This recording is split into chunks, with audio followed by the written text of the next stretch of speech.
Johnson & Johnson, the company that makes, among other things, baby powder, is facing new allegations from an attorney in Atlanta who says the company targeted the sale of unsafe products to African-American women.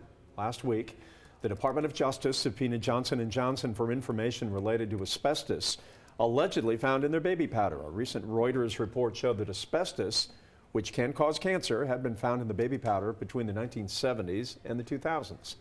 But attorneys Benjamin Crump and Alan Smith say Johnson & Johnson targeted the sale of that product to African-American women. We will not allow our women to be preyed on.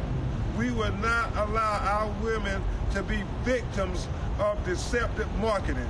And we will not allow women to remain ignorant of being taken advantage of by somebody that they trusted all their lives. Alan Smith will represent the family of a woman from Atlanta who died due to ovarian cancer in a case against Johnson & Johnson.